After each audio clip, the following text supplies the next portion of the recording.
हर किसी का अपना एक ड्रीम होता है, अपना घर हो या फिर अपनी गाड़ी हो। लेकिन सबसे बड़ी जो दिक्कत लोगों को महसूस होती है वो है डाउन पेमेंट की। यानी कि डाउन पेमेंट सबसे बड़ी टेंशन आती है।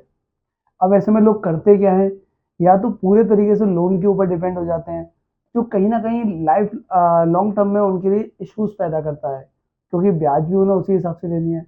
या फिर वो अपने उसी छोटे छोटा पैसा जो इकट्ठा करते हैं, या तो वो एफडी के तौर पे करते हैं या फिर सेविंग अकाउंट के अंदर, जिससे उसकी वैल्यू वैसे भी जीरो ही रहती है। नमस्कार, मैं CS रंजित गोला। इस वीडियो में आपको बताने वाला हूं कि आप म्यूचुअल फंड के द्वारा अपने इन छोटे छोटे सपने, यानी कि घर लेना, गाड़ी लेना या फिर कोई भी एसेट परचेज करने हैं, इन सभी के लिए डाउन पेमेंट कैसे प्लान कर सकते हैं, बिल्कुल डिसिप्लिन, सेल्फ और रियलिस्टिक तरीके से। मान लीजिए आपको 5 साल बाद एक कार लेनी है और कार के लिए आपको एटलीस्ट 5 लाख रुपए डाउन पेमेंट करना है। या फिर 7 साल में आपको घर के लिए 15 लाख रुपए चाहिए, तो आप करेंगे क्या? आप अगर एफडी या सेविंग अकाउंट में उस पैसे को इकट्ठे करने के लिए सोचेंगे, तो वहां पे इंटरेस्ट कम मिलेगी। सेविंग अकाउंट के अंदर अगर आप जाओगे तो 3%, 2%, 2.5%। या फिर एफडी में अगर हम चले जाते हैं तो 5%, 6% या 7%। यानी कि जो रियल रिटर्न अगर हम उनकी चेक करेंगे तो वो लगभग जीरो हो जाएगी। उससे होगा क्या? हमने जो सपने देखे हैं, हमने जो अपनी चीजों को पूरा करने के लिए जो समय दे रहे हैं और पैसा लगा रहे हैं, वो ऑलमोस्ट हो सकता है थोड़ा सा लेट हो जाए उन सब चीजों के कारण। इसके लिए सबसे स्मार्ट ऑप्शन है गोल बेस्ड म्यूचुअल फंड SIP करना। किसी भी डाउन पेमेंट को इकट्ठा करने अगर हम जा रहे हैं तो उसका गोल्डन रूल समझिए। सबसे पहले अपने टाइम होरिजन समझिए, क्योंकि उसी के अनुसार हम इन्वेस्टमेंट शुरू करेंगे। जस्ट लाइक हमारा कोई शॉर्ट टर्म टाइम पीरियड का है, जैसे हमें 1 से 3 साल के अंदर कुछ पैसा जमा करना है। बट नेचुरल है, अब हम रिस्क लेने की कगार में नहीं है। क्यों? क्योंकि हमारे पास समय ही नहीं है रिस्क लेने का। तो इस केस में हम लोग डेप फंड्स में जाएंगे, अल्ट्रा शॉर्ट फॉर्म फंड में जाएंगे या फिर शॉर्ट फंड्स में जाएंगे। फॉर एग्जाम्पल 2 साल में 3 लाख रुपए चाहिए, तो लिक्विड फंड्स के अंदर इजीली 11,000 की SIP कीजिए।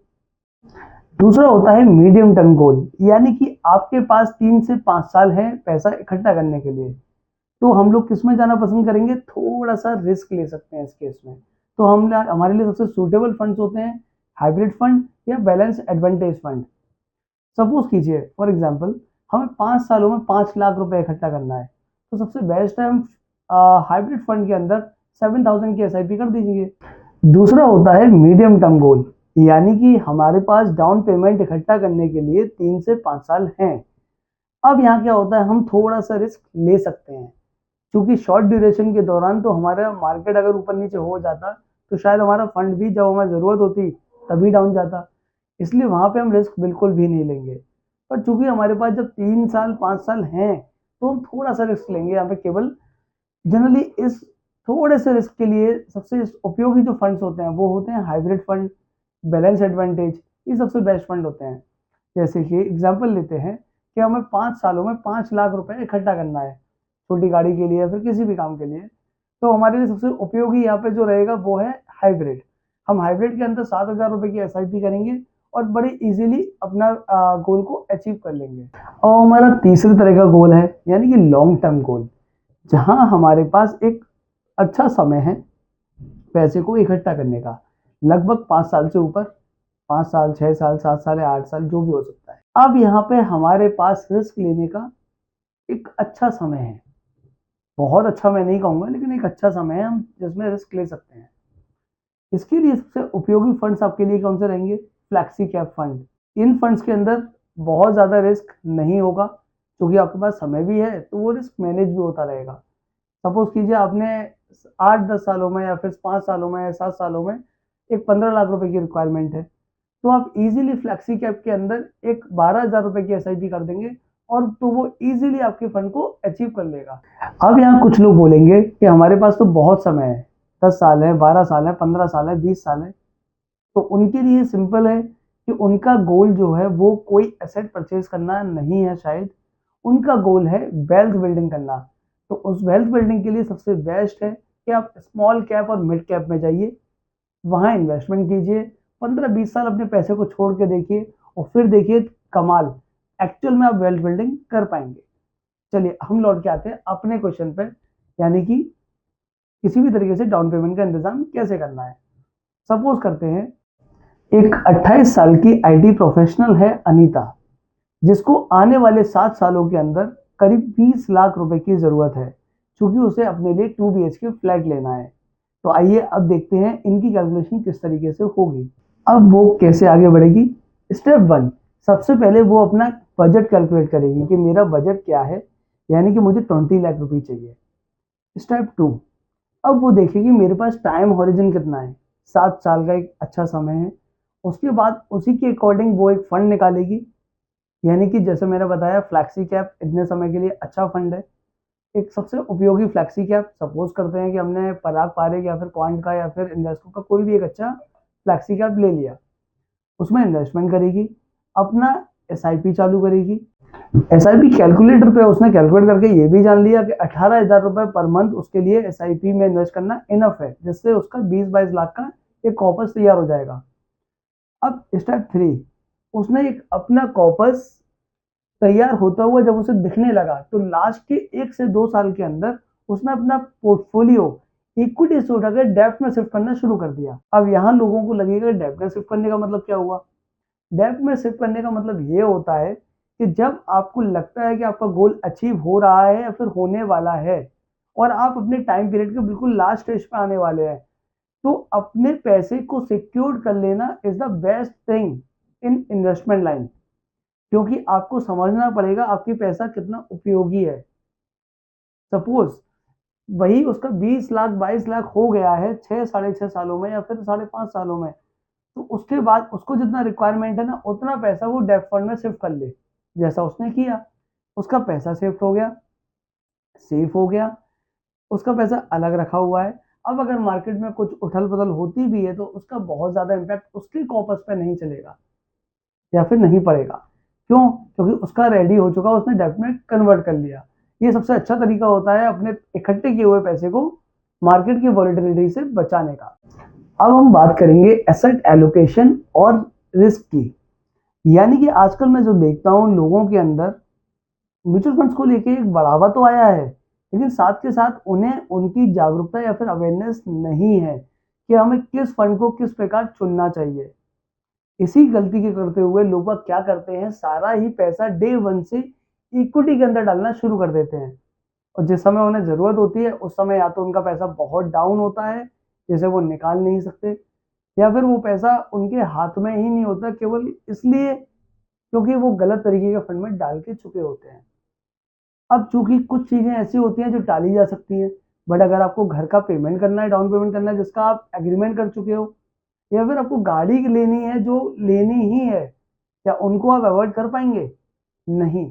इसलिए सबसे जरूरी ये है कि अपने टाइम ओरिजिन के अकॉर्डिंग उतना ही इक्विटी एक्सपोजर अपने फंड को दीजिए। शॉर्ट टर्म अगर आपके गोल्स हैं या फिर शॉर्ट टर्म में पैसा चाहिए तो इक्विटी में जाने का रिक्वायरमेंट नहीं है। आप लिक्विड फंड्स में जाइए, डेब्ट फंड्स में जाइए, अल्ट्रा शॉर्ट ड्यूरेशन फंड्स में जाइए। आपका पैसा रिस्की में नहीं रहेगा, रिस्क में नहीं रहेगा। वहीं अगर आपको थोड़ा सा समय, आपको जैसे हमने पहले भी आपको ये सब चीजें बता दी है, मैं आपको ब्रीफ कर रहा हूँ केवल, अगर आपको एक मीडियम टर्म का टाइम चाहिए तो भी आप बहुत अच्छा रिस्क मत लीजिए, हाइब्रिड फंड्स के अंदर जाइए। हाँ, जब आपके पास एक अच्छा समय है, 7 साल 8 साल 9 साल आराम से हैं, तो फिर आप रिस्क लीजिए, फ्लैक्सी में जाइए, या फिर उससे भी ज़्यादा समय है तो फिर स्मॉल कैप्स में जाइए। आपको पैसा भी मिलेगा, सेफ्टी भी मिलेगी, और बहुत अच्छे तरीके से फंड्स आपके वर्क भी करेंगे।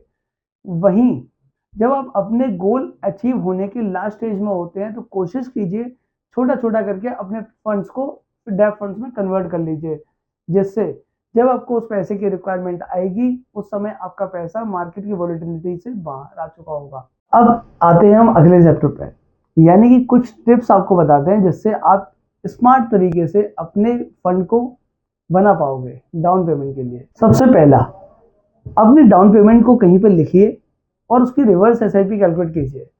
मतलब ये कि आपको लगता है कि एसआईपी 1 नंबर 1 नंबर 2 नंबर 3 करके आप कैलकुलेट करते हैं ना, तो टोटल लगा लीजिए कि 40 एसआईपी जाएंगी, 50 एसआईपी जाएंगी या 100 जाएंगी। उनको रिवर्स ऑर्डर में लिख लीजिए, और जैसे जैसे आपकी एसआईपी जाती जाती है उसको कट करते रहिएगा, जिससे आपको ये महसूस रहेगा कि मेरी इतनी एसआईपी और जानी है बस। टिप नंबर 2, हमेशा अपने डाउन पेमेंट के लिए जो आप फंड बना रहे हैं उसको हमेशा सेपरेट रखिए, यानी कि आप उस सेपरेट फंड को कभी भी किसी भी लग्जरी के लिए या फिर इमरजेंसी के लिए कभी भी यूज नहीं करेंगे। टिप नंबर 3, अपनी एसआईपी के अंदर स्टेप अप करते रहिए, यानी कि जैसे जैसे आपको आपकी सैलरी इंक्रीज होती है 10%, 12%, 13%, what ever the figure is, उसी रेफरेंस में यानी कि उसी रेशो में अपना एसआईपी को भी स्टेप अप कीजिए।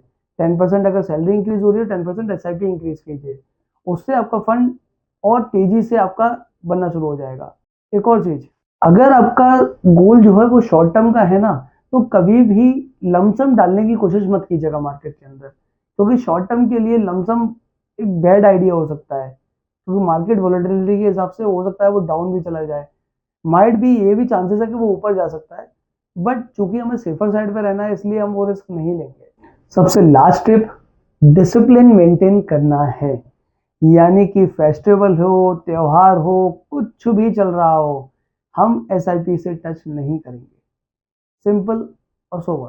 तो दोस्तों, अब आपको ये क्लियर आइडिया मिल गया होगा इस वीडियो से कि आपको किस तरीके से अपना घर के लिए या फिर गाड़ी के लिए डाउन पेमेंट के लिए शेड्यूल तैयार करना है, कैसे आपको उसके लिए पैसा इकट्ठा करना है। एक सिंपल सी हैबिट है मंथली एसआईपी, जो आपकी बहुत बड़े सपनों को भी रियलिटी बना सकती है। मुझे कमेंट करके बताइए आपका नेक्स्ट बिग फाइनेंशियल गोल क्या है।